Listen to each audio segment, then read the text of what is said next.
Hello and welcome to week 17's FUT Weekly podcast, and Happy New Year as we dive into a bit of a catch-up episode about the content we've had over the last, 2-3 weeks now since there was last regular podcast. Obviously, we've had the Christmas quiz, and I can introduce actually the winner of the Christmas quiz 2024, JoshXLS. Hello. Yes, thank you very much. It was about as successful as this winter break has been. The last time we podded together, United just came off the back of a win at the Etihad. We've had a really glorious winter break with no football. Darts filled it up, and we've come back just as United have got a 2-2 draw at Anfield. So I'm really happy with the direction of the team. Got 2 tough away grounds in a row. Some good results. So, unless I missed anything, I think we're 𝘵𝗵𝗪𝘀𝗁 is him. Well, yeah, he'll be pleased to know we're back to regular podcast recordings. Expecting a lot from him and from our next guest, Nepenthez. Hello. Hello. How are you doing? You missed a very easy 𝘵𝗵𝗪𝘀𝗁 joke. Oh, yeah. Josh. I didn't want it to seem like I thought about it beforehand. That was why. How are you, Nep? How was the winter break? Yeah, it was good. We went to a drive-through zoo, which is always fun. Free food if you drive recklessly enough. But yeah, it was good. We went ice skating as well, which I'm not the best at, but I didn't fall over, so that was a result. Talking of festive activities, I guess getting involved with Winter Wildcards and the content we've had over the Christmas period has been something you've been doing too, and it always tends to bring some interesting new things or perhaps a step up in the power curve. So yeah, Nep, how have you found the content? Yeah, Winter Wildcard, generally speaking, was very, very good, as it was last year as well. I think the only downside is last year we got Wright and 𝘬𝗃𝗲𝗍 SBCs, and they were both trash. This year we got 𝘧𝗫𝗏 and Bloomberg SBCs, and they're both trash. And so, yeah, it's from an Arsenal front, it's not the greatest, but from an FC front, it's very good. Yeah, I mean, it has been, I would say, probably one of the more impactful Winter Wildcards we've had, and Winter Wildcards always tends to be pretty strong because, of course, we got 2 playstyle pluses, Josh, which was quite unexpected. Yeah, interesting that it came that early.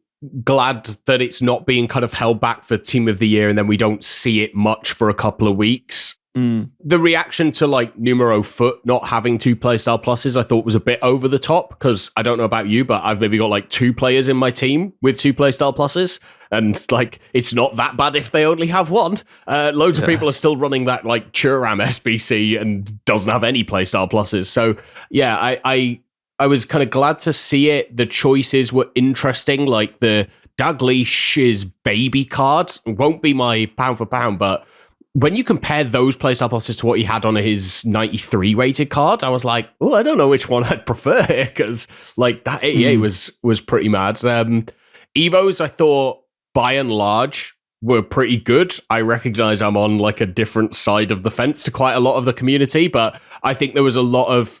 We obviously had Flash Evos, which I think everybody enjoys, but probably uses incorrectly. And quite a few of the evolutions had essentially options for the meta crowd. The 𝘭𝘪𝘬𝘦 was able to go in about 3 of the evolutions that we got to make him even better than his base 84 that already is. And then we got a 250k Evo, which is scary, but it made very, very good cards. Yeah, we'll talk more about Evos, and actually your point about people using Evos wrong, always interested in that sort of thing, so we'll talk about that later.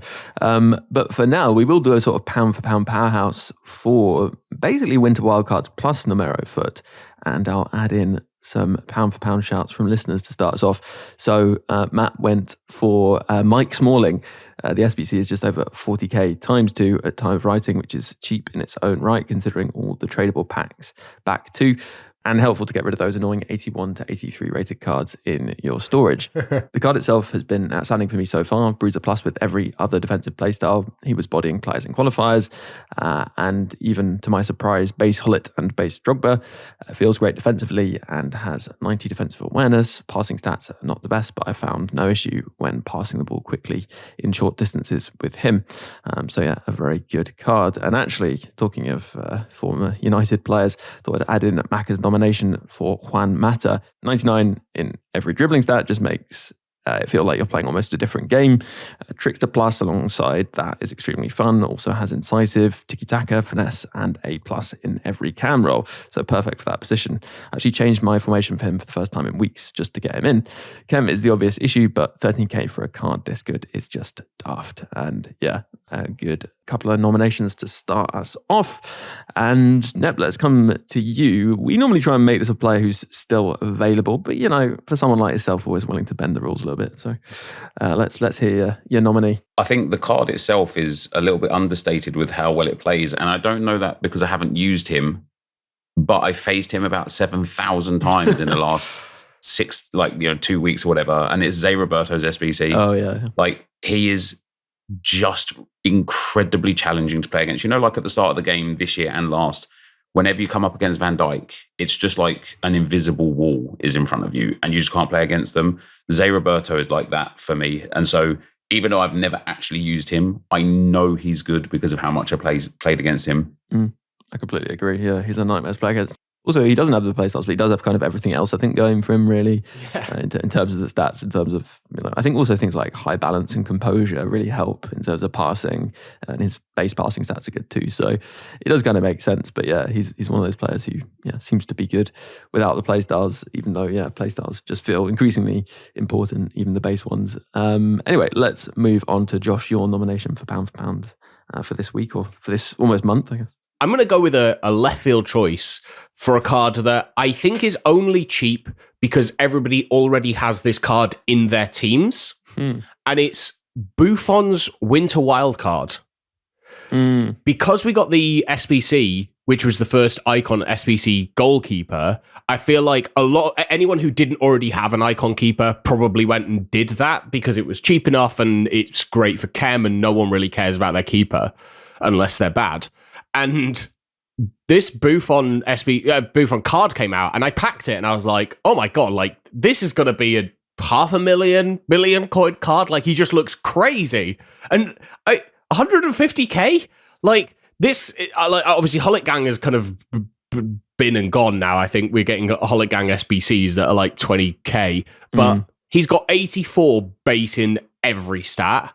And then, like, in-game stats, I would play him as a shadow striker. I don't actually think he's brilliant as a box-to-box, just because he doesn't have any passing playstyles and he doesn't have any defending playstyles, kind of like we talked about with Roberto. I haven't actually tried him in centre-mid, and I might have to, just to see if he does have the Roberto source.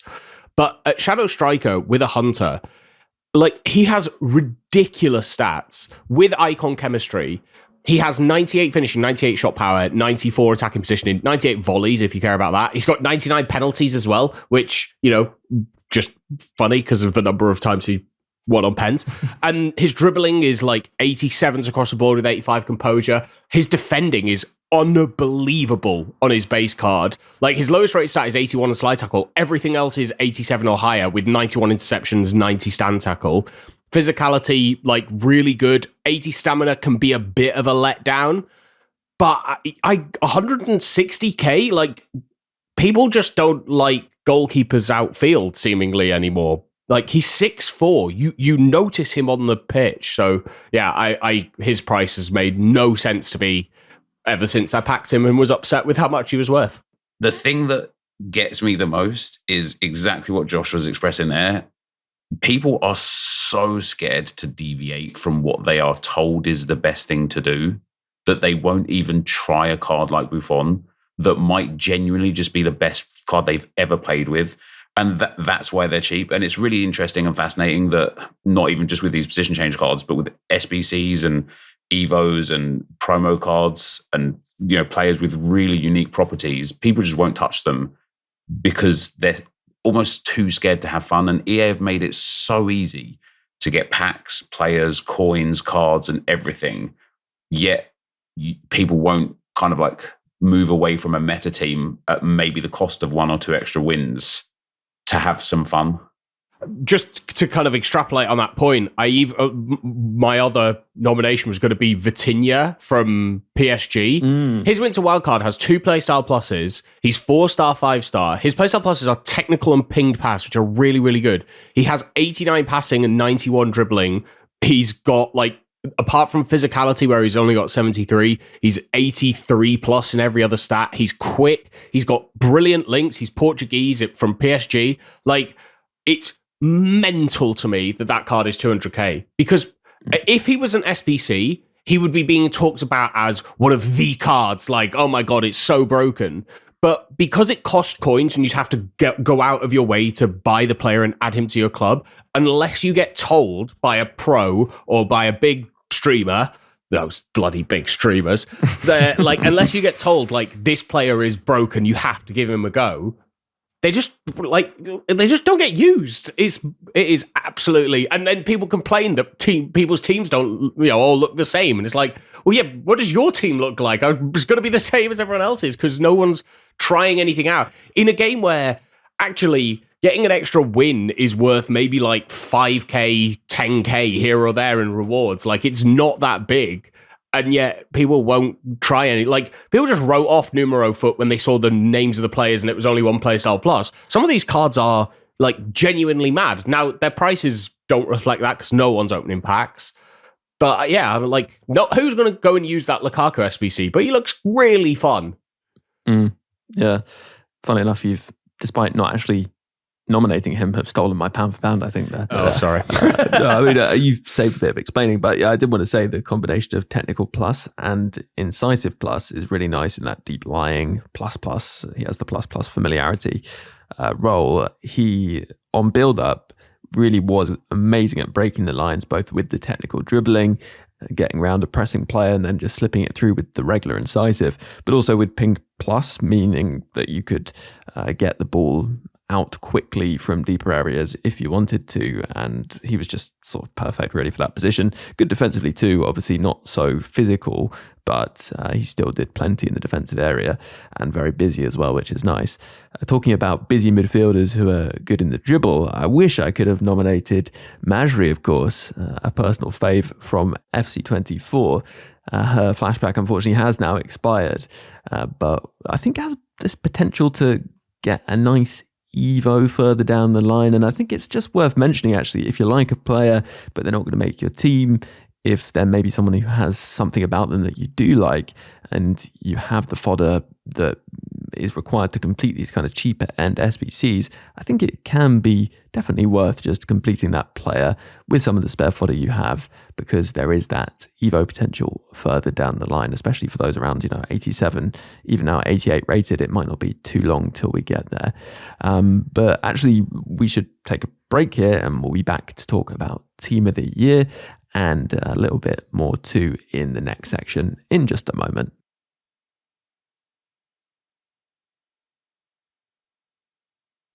Hello, welcome back after the break. Now, on the topic of doing SBCs, because they offer good Evo potential in the future, there are plenty of players out at the moment that I think would take a little while to get to in terms of Evo potential, but aren't necessarily super expensive. And they're in the sort of 100 to 300k mark in terms of the actual coin cost of the SBC, and are, I guess, relatively completable with the kind of fodder you might have. But I think people are sort of holding off because maybe there might be better options in the future, or they're looking for a bigger, higher value SBC, which we don't really have many of at the moment. So I guess the question is, Josh, what would you be doing with your fodder at the moment? What I would do with high-rated fodder in my club at the moment is buy the tradable version and send the untradeable one into duplicate storage and just hold. Because I don't think there's anything really here. I want to shout out Leroy Sané, who was close in my pound for pound. I've been running Bundesliga all year, and I don't like abusing Finesse Shot Plus, but good lord if he can't bang one on his left foot. But 5-star weak foot means you can bait the finesse shot on his left, take it onto his right, and then hit a cross keeper shot or near post on his right foot. So it gives you so many different finishing options. And he's only like 160k. Very different profile to the Marlon that we got from Season Pass, I think 2 seasons ago. So I just want to give a shout out to him. Other than that, I really don't think there's anybody that I'm kind of really wedded to. Cole Palmer's solid, but I feel like with a lot of these cards, and especially with the way the SBCs are set up, I don't think any of them represent value for your like 89 and above rated cards, because it's kind of max like 87 SBCs. And whilst, putting a couple of 89s in is great, because then you can put in 85s and 86s, actually, you probably want to hold on to them for, I mean, we're not far away from team of the year, and that usually brings some big SBCs. So, if you have untradeable fodder and you feel like you've got too much of it, buy more and then add it into your duplicate storage. Because the other thing to talk about is fodder prices, because they're so low, and I feel like I'm going to say this for maybe the 5th time this year, they can't go any lower. I mean, surely they can't go any lower, because you think about big SBCs. I mean, we started, like, we went on to kind of our winter break with Vinicius Jr., who was it? Was it 𝘵𝘆𝗫𝗍 and Raul as million coin, and Cruyff, I think maybe was still there, as million coin SBCs. And they were like just over that million coin, 1.1, 1.2 million coins.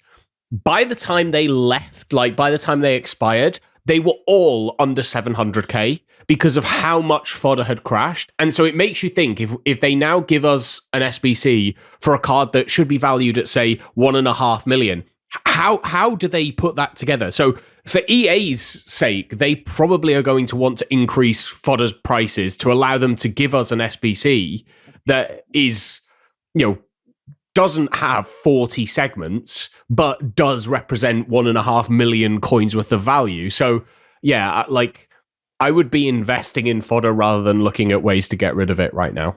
Yeah, that makes sense. And actually, Nep, any of the, I guess, lower priced SBCs that you think are possibly worth just chucking some of the not quite so high rated fodder into? Yeah, like quite a lot of them actually. There was one that 𝘭𝘪𝘬𝘦, for example, that came out. He was downvoted massively. People didn't really like him, but he was really cheap, an 81 rated squad, an 83 rated squad, no inform required, which was really nice.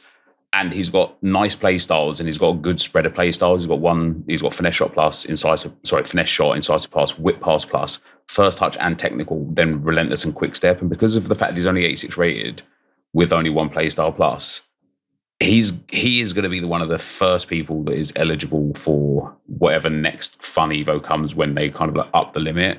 And being Belgian, you could either link him to that Lukaku SBC that's out, but there's a lot of like other decent, easy, obvious links for him. But with the Evos that they gave, that I think people have overlooked massively, with the roll plus like boosts and then certain playstyle boosts, you can add, or you could have added to him if you still have them now. You could add to him rapid tiki-taka, press proven intercept, weak for upgrade, but he doesn't need it because he's already got the max 4-star. Inside forward plus at right mid, which I think is huge for a card like that. And so there's a lot of these SBCs in this sort of like 86 to 88 range that are cheap enough, that are good enough, and can be immediately improved with certain Evos. The only thing I'd say, like, wish, I suppose, from EA's regard is, they gave Globetrotters chemistry boost. They gave the Foundations cards chemistry boost. We obviously have heroes and icons. I think there's another card type that's got a chemistry boost. I can't remember off the top of my head.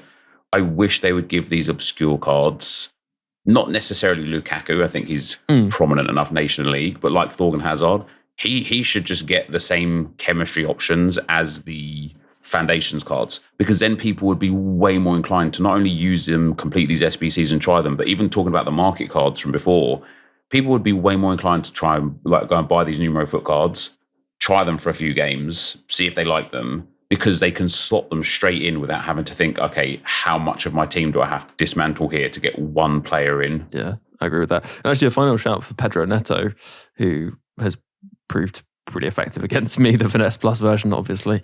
And yeah, I guess if you're looking for a player of that kind of value, there probably aren't many better in terms of use of fodder. So worth a shout for that. And actually, before we move on, maybe a final thing, since it's ongoing and relevant at the current time, is the season pass, because they've actually changed in kind of a significant way the way that you earn XP. this season, it isn't based around playing in a specific friendly mode. In fact, I think at time of recording, there aren't any sort of special friendly modes on the go.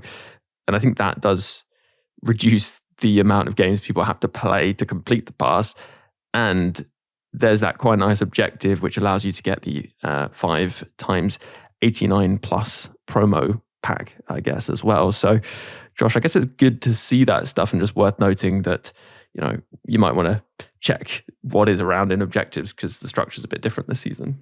Yeah, so obviously, like last season, it was all around those nation-specific friendlies where you had to get like 5 wins with a team from France or Italy or Germany in the friendly mode. And whilst, lots of people gold and you could get it done and everything, I think on top of having to do Evos, having to do rivals, having to do squad battles because of the mode mastery kind of thing that was running alongside the season, and then obviously with champs, I think it just was too many games for people, especially over like a holiday season where they're probably seeing family, and your time kind of can get cut short in the lead up to Christmas. So it's nice that this season it's kind of reverted to just rewarding people for playing. So, the weekly objectives, daily objectives, and then the weekly play stuff, which I just think is brilliant. Scoring 10 different matches. It's just score. You don't have to win in either squad battles or rush or rivals or champs. And it's like 1,500 SP per week. And then the seasonal thing is like you get a card from that promo. I complained earlier in the cycle about not being able to engage with promos because I never felt like I could pack any of them. And even if I did, they weren't very good. And the only way I did was potentially through Evos. They're giving us more ways to engage with different promos at this point. So we've got the Winter Wildcard or Winter Wildcard Hero guarantee, or it became the Haaland guarantee if you completed it on Friday night. Everyone was getting the 94 striker Haaland from Winter Wildcards, which is fun. I didn't, by the way, despite doing it then. So.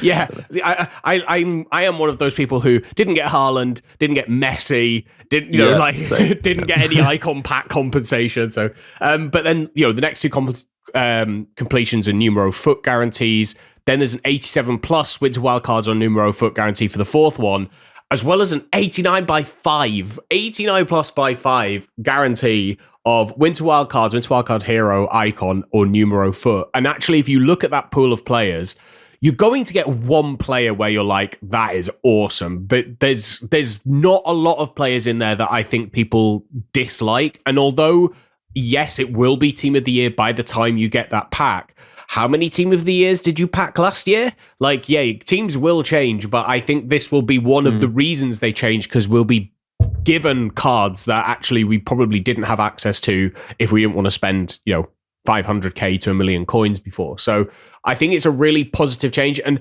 probably just something to highlight that there are new things being tried in terms of objectives, in terms of content all the time, and how we engage with them.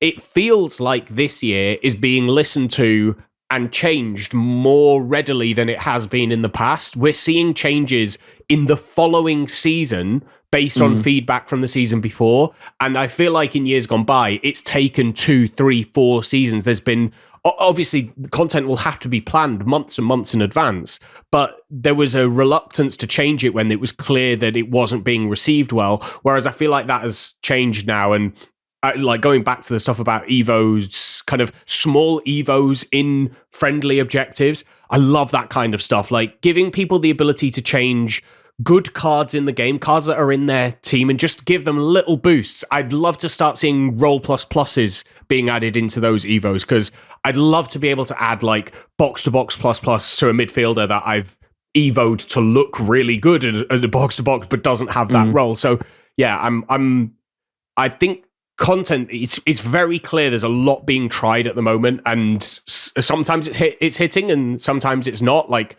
Mode mastery I thought was really good as an idea, but it did just become swaps for me anyway, because I never packed anybody who was any good, and so it just became who can I get with these? So yeah, I'm a big fan of the way the new season pass works, and I like the option of taking a player or a pack. I'll probably be taking the player in most cases, I think, in this season.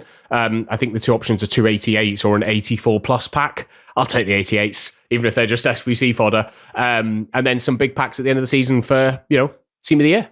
Yeah, and we should say, Neb, I think this is the earliest we've ever seen promo players in champs rewards, like guarantees, right? It is, but I think it had to happen, didn't it? Yeah, but then it seems crazy in a way.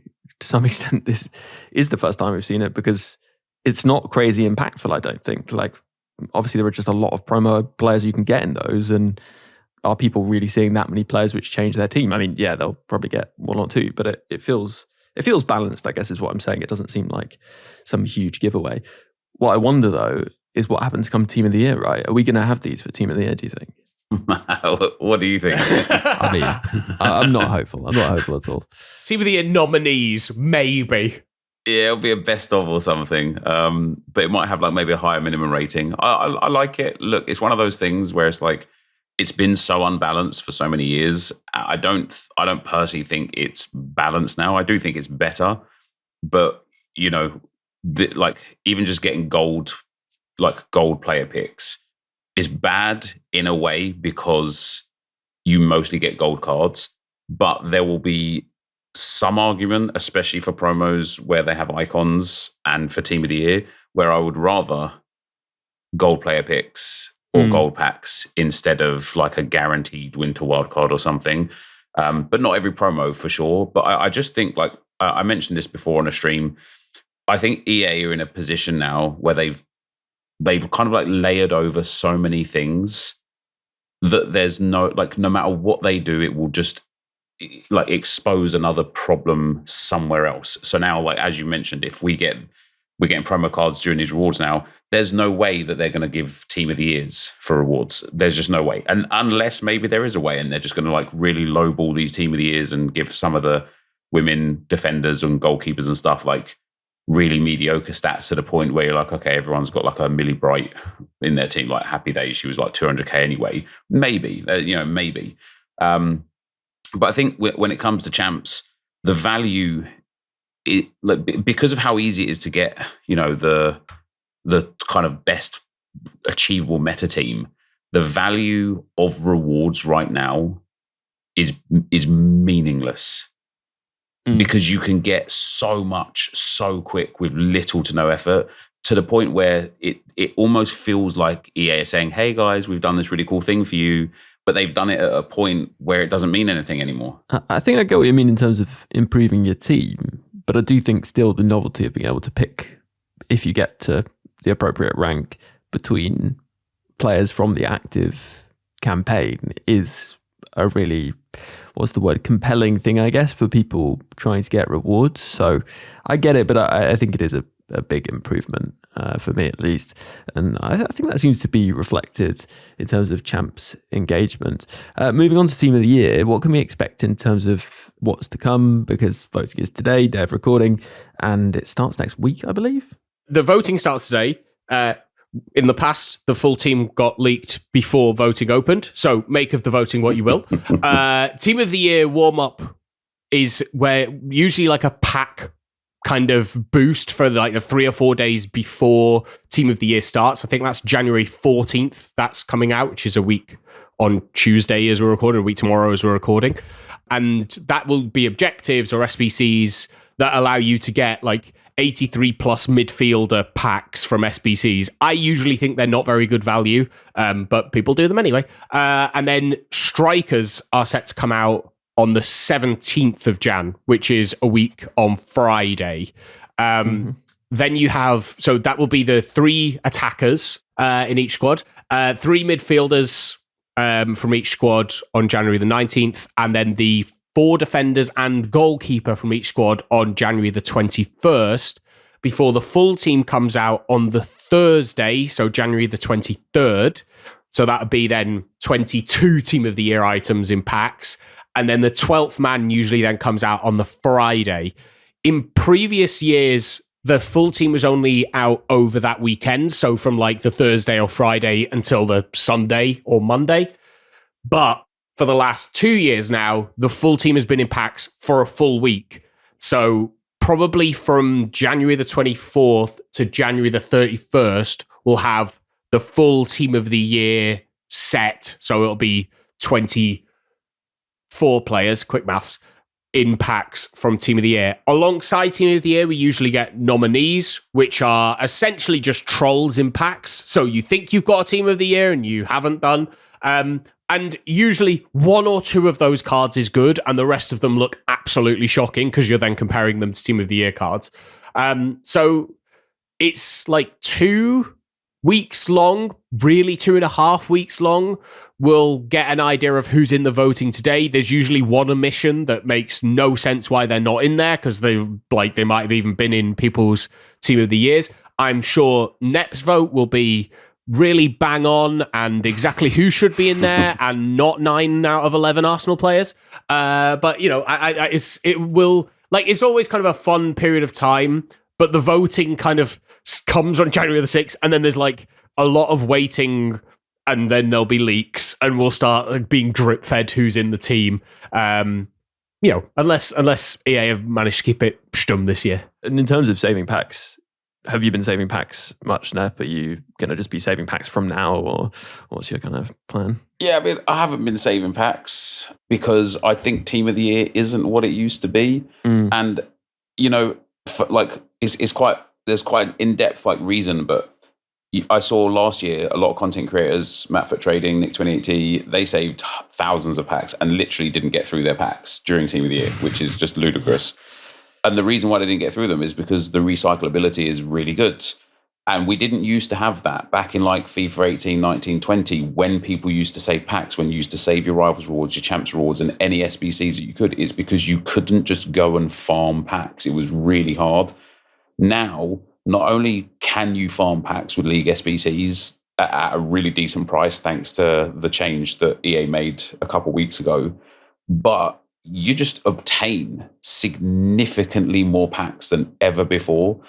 And in terms of actually saving packs for Team of the Year, I just don't think Team of the Years are as valuable as they used to be. They used to be the cards that you would claw over to get into your team because they would be there until Team of the Season at the worst, but like real end game cycle at the best. And I feel like now, other than like your top end, you know, 𝘭𝘂𝗍𝗍 level Team of the Year cards, I just don't think they'll be in people's teams post like 2-3 promos down the line. Yeah. And I think, you know, to be honest, Josh, that's kind of how it should be, really. I think we've always talked on the podcast about how actually it's better that it's not some huge spike in the power curve. And yeah, it might be a bit of one, but maybe only to the extent that sort of we've had with Winter Wildcards, really. Yeah, like I think maybe 2-3 promos is a little quick. Like I could see them being there for like maybe 2 months. I can see them making it to like March, April in the build up to Team of the Season. But I don't think it's a bad thing.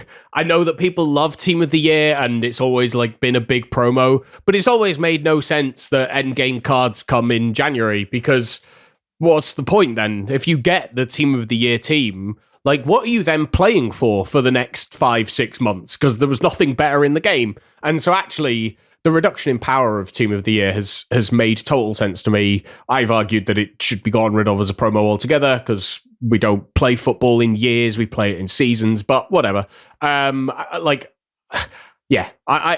don't think it will be the end of the world if these aren't absolutely groundbreaking. And I'm kind of just excited for what Evos bring. I want to see what Team of the Year Evos are. Yeah, we've already had, I think, a leak saying that there will be Team of the Year Evos, which probably comes as no surprise. So looking forward to that. We'll talk about Evos just after this break. But one final thing was, I guess, even though it feels somewhat irrelevant to a lot of people, there are so few people, it feels like with players from the market in their teams. But I think we are seeing a bit of a dip because of Team of the Year coming. Any thoughts on player prices and meta players, Josh, as we head into Team of the Year? I'd be really careful if you've got tradable right wings or strikers right about now, because attacking Avalanche Evo came with a 1 next to it, which suggests 2 shouldn't be too far behind. And if the Ronaldinho Evo was anything to go by, it will switch from left wing to right wing. And yeah, that did murder a lot of cards prices at left wing and at striker. So I'd be worried on that front. it's kind of always a weird point with coins. Anything that's over 100,000 coins, you just need to be prepared to lose value on. If you feel like you're getting value out of them by having them in your team, just play with them, because as they get cheap, everything else will get cheaper as well. Like, you can sit on coins until the very end of the game cycle, and then you'll have so many coins to buy all those players that you can use for 1 week before the new game is out. But it usually is a time for big drops. I wouldn't have any tradable numero FUT players in. Let me just say that really clearly, because no one's opening packs. So the prices of some of them are pretty ludicrous compared to where they should be. And in fact, we've already seen some pretty major dips in prices on some of them. But as people complete, like we talked about earlier, the objectives of playing 10 games in the game modes, then you get a guaranteed numero FUT card. As we get rewards that guarantee numero FUT cards, you should start seeing a lot of these prices drop off. So be careful of being in those.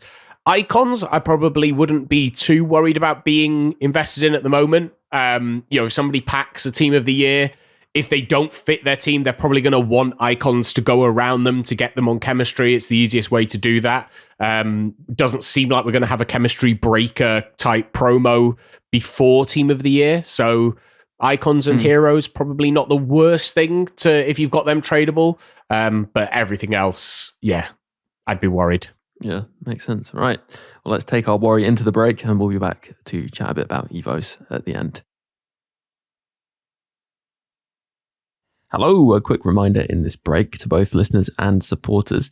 There is a supported Discord for gold or icon supporters of the podcast, and in there you'll find a whole section where you can arrange rush matches and get some good teammates to make progress. And there is a champs channel for commiserating about champs generally or getting a bit of advice. And there's the FUT Advice channel, which is specifically for all Ultimate Team advice. There's plenty of other resources in there too, and a fantastic community. So if you haven't signed up already, then do sign up, become a supporter on the gold or icon tiers, and you'll get the bonus podcast that you get on the bonus podcast tier, plus access to the Discord too. It would be great to have you in there. Just search support FUT Weekly, and you can find the options for signing up over on Patreon. A huge thank you if you decide to do so, and a huge thank you, of course, to all those supporters keeping the podcast going. And let's jump back into this week's pod. Hello, welcome back. Right, it's been a busy period for Evos, and one thing, Josh, you said earlier in this podcast was you don't think people use Flash Evos the right way, and I think it's always good to talk about how to use Evos, what approaches to take. Now, obviously, for some people, that's just they're evoing a specific pool of players from their club, or perhaps the worst players in the game, for example.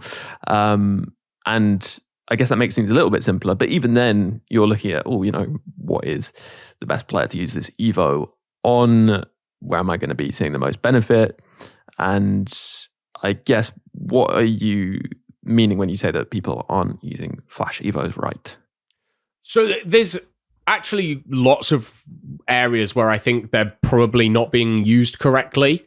The first thing is playstyles and being very mindful of what playstyles you're giving to players, especially if you're someone who's trying to curate your Evo squad. If you're someone who's just going meta, you kind of don't really overly care about the playstyles already, because otherwise you wouldn't be going with the meta cards, and they've usually got good playstyles anyway, so I wouldn't be worrying too much about that. But you see a lot of people giving, say, the Hunter Flash Evo. Just a shout out for these Flash Evos, by the way. Very clever to use the chemistry styles as the way to do it. I enjoyed that. I'm looking forward to, the Shadow one that is inevitably coming soon. Yeah, I was going to say, you absolute cowards, EA released the Shadow.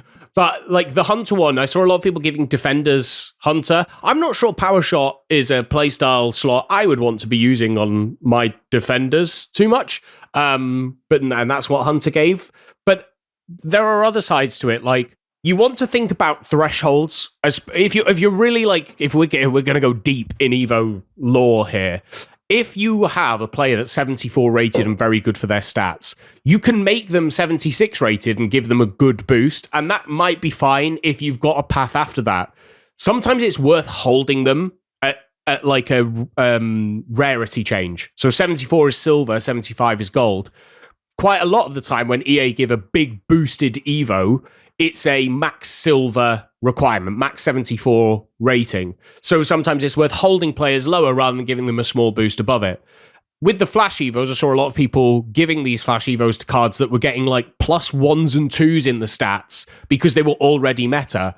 And that, again, that's fine if you want to go down the meta front, but you want to be getting the maximum boost possible out of these Flash Evos because the rating upgrade was kind of matched to what you were actually getting in terms of stats. It was a +2 and that you were getting like 7s in each of the stats. It varied, but you'd be getting kind of a good boost compared to the overall upgrade. The moment you start reducing that, it becomes less valuable. So if you're giving a defender a hunter Flash evolution, you're not going to be using the shooting. So you're only adding the pace. Now, if you think the pace is worthwhile, if you're doing it on 𝘭𝘪𝘬𝘐, maybe you can argue that it's worthwhile getting that extra 7 pace for that +2 rating. But yeah, I just think that, and I don't blame people, by the way. I'm not saying that, like, I take this to a really silly degree of like trying to absolutely maximize the most out of evolutions, but don't rush into Evos. It's very easy to go, oh, look what this can do to this card. And yeah, it's good, but it may stop you from doing more down the line. Like, I would be very wary about putting any card to 8 or more playstyles, base playstyles right now. I'm really glad that the 2 most recent Evos we've got, the 𝗪𝗏𝗪𝗀 and Dino Magic 2, have the max playstyles as like set at 10 and limits. So you can still get Slide Tackle and Bruiser in 𝗪𝗏𝗪𝗀, but if you've already got 10 playstyles, it won't add them. Like, that's a really good addition. Don't know why it had to wait until January to be here, but really glad it's here. So yeah, it's just, there are just different things you want to think about future-proofing your evolution cards. And I've got so many like cards in my Wangang that essentially don't match the stats at all, both in a positive and negative way. And where I've got like an 84 rated player but has the stats of a 76 rated card, I've just made mistakes on those Evos. I should have been looking at them. The one thing I would say as well, you don't have to do every Evo. It feels like you should do, but there are quite a few evolutions that actually aren't very good. For example, I've still not done the Jude Bellingham evolution in my team because it gives a terrible playstyle plus, and you can't put a player in it without a playstyle plus. And because it doesn't expire, you can't just take it 2 levels and let it expire before the playstyle plus comes. The overall boost compared to actually where the stats get capped as well, it's just underwhelming. Kind of like Bellingham's 90 rated card in the game this year. Evos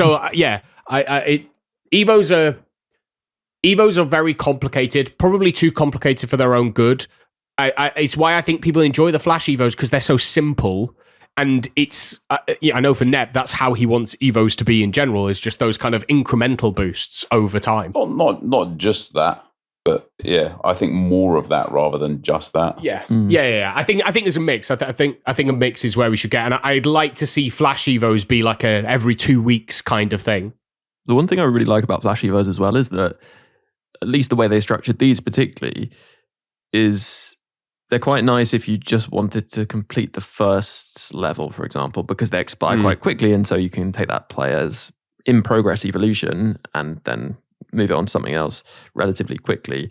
And your point about avoiding adding playstyles, that was nice, because level 1 gave, for Hunter, for example, it gave the pace and shooting boost +3, and then there was a +4 from level 2, which also gave the 2 playstyles. So I actually used Hunter just to level 1 both times on centre backs to get them from 85 to 88 pace, because boosts from 85 to 88 on centre backs for pace are pretty rare, and it was very easy to let them expire, and I could go continue to do other evolutions with them.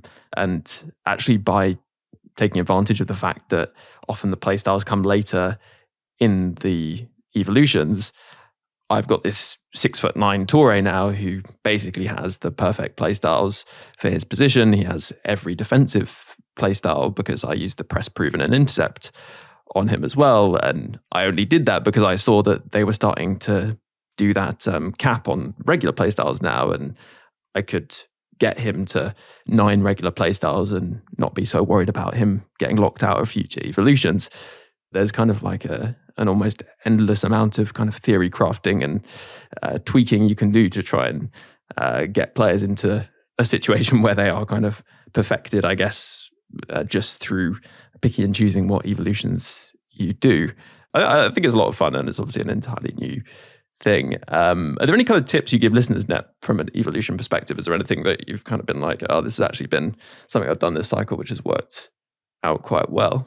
I think like some of my biggest tips are actually what Josh has already covered. Like with regards to building a player, like one of the mistakes I've made, not really a tip, more of an avoidance thing, is like just doing a club team. And I think anybody that just does a single club or a single nation or has like really explicit like regulations for their own Evos, you're just going to be in trouble, because as Josh says, you're going to see an Evo, you're just going to find a player that fits in it, and it's going to be a nightmare eventually. So my biggest tip wouldn't necessarily be just don't rush on players, but my biggest tip would be find what you want as the perfect player. What roles do you want? What play styles do you want?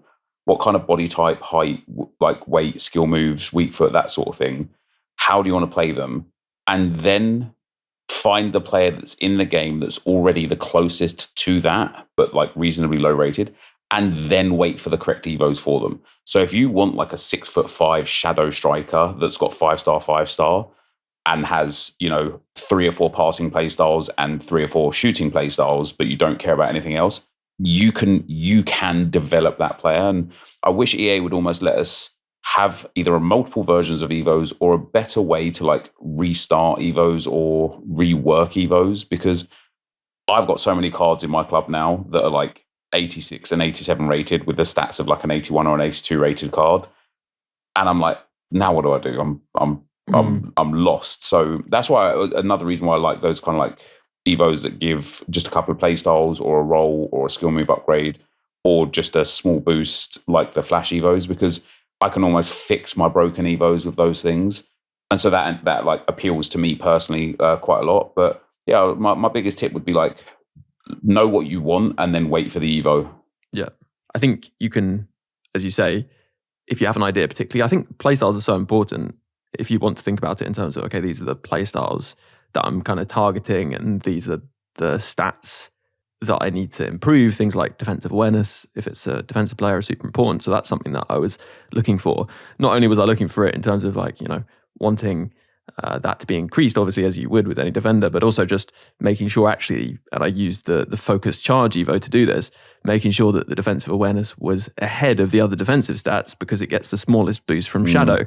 So then I was able to, when I followed up with the Sentinel Evo, that meant that his defensive awareness was getting boosted a bit more than the other defensive stats that he has. So yeah, there's a lot of kind of stuff you can do, I think, to sort of start to perfect players. But I have to say, because I've been so focused on this 𝘬𝑁 Evo, I don't think I've done as many other Evo players as other people have over that period. And actually, it is quite nice if you can kind of steadily upgrade other players, because I've got him to a point where realistically, I don't see him getting an upgrade particularly soon. So I think something you spoke on there is really important for viewers to comprehend, which I still don't even do myself when I look at Evos properly. But you boosted defensive awareness, because then when it's the top stat, it gets the focus of the next boost. And we see that on the lowest rated Evos that we do, Josh, don't we? Where we've got like 99 agility, 99 balance, 99 dribbling, and then like 50 reactions. Yeah.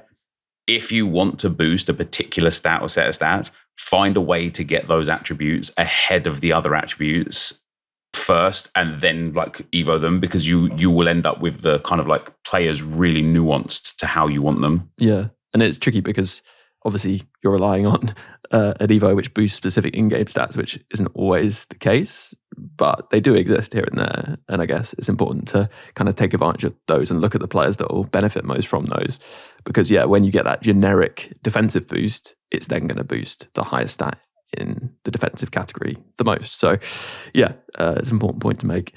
Okay, I think we're probably ready to wrap up there, unless there's any last words. Josh, I don't know, you often have something that has come to you, like a sort of vision in the closing stages that you wanted to mention. Is there anything this week?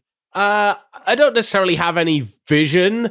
I just, like, try and enjoy the game. Lots of people are upset with the game at the moment, and I actually think there's a lot of fun to be still got from it, even though it can be frustrating at times. And I have got one question that I would like to pose to everybody. If coins weren't an option, how much would you pay to get a second active Evo slot? Because I don't spend money on the game staunchly, and I think I would pay a good like 30 quid to get a second active Evo slot just because of the amount of time it would save me. Yeah, I agree. Yeah. How many coins would you spend in game, Nep, on a second Evo slot? For coins, probably not a lot. For a second slot, actually none, because they've given it to us before. But if it was for, if there was oh hey, like, you know, if you want to be ahead of everybody else sort of thing, you can spend some FIFA points. I'd probably spend 20 or 30 quid, even on a road to glory, like a poor man's road to glory, whatever. I would definitely spend cash and be like, sorry guys, but like this is just going to improve my quality of life significantly for like 20 or 30 quid. Yeah.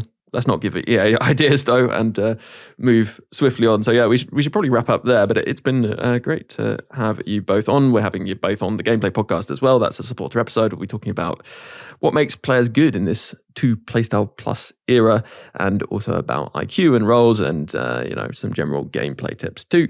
So yeah, thank you very much, Nep, for joining us on this podcast. Good to have you. Yeah, thanks for having me. Always good, and thank you very much to Josh as well. Yeah, it's been good. Been good to catch up. It has indeed. Yeah, Happy New Year. Hope you had a good Christmas period to all the listeners out there. And thank you very much for tuning in. A reminder that you can catch the podcast on all the different podcast platforms and also on YouTube. If you're catching this on YouTube, then do drop a like, leave a comment. It definitely helps out. And of course, you can catch an extra episode like that gameplay episode every single week. If you become a supporter, it's just £3 a month to do so, and you get a load of bonus content in return. So do check that out. Just search support FUT Weekly. And to all those supporters, a huge thank you for supporting the pod and keeping it going, and a big thank you to those icon patrons: Dave B, Hugh J, Jeff B, Darren W, Warren A, Stephen M, Waterman, Dan W, Roger D, Rob P, Lee A, Dom P, L M, Damon H, The Shirt Locker, Alex M, Tom B, Jake S, Neil P, Michael K, David G, Andrew R, Michael H, Jimmy K, Brendan T, Berta Saka, Michael B, Brian V, Josh R, Brent P, Rob W, and 𝗫𝗎𝘁. Plus a special thanks to Luke M, Dave B, Hugh J, Tom M, Darren W, and Pato Foot for advice and production assistance. Before I leave you, just one more thing to add though.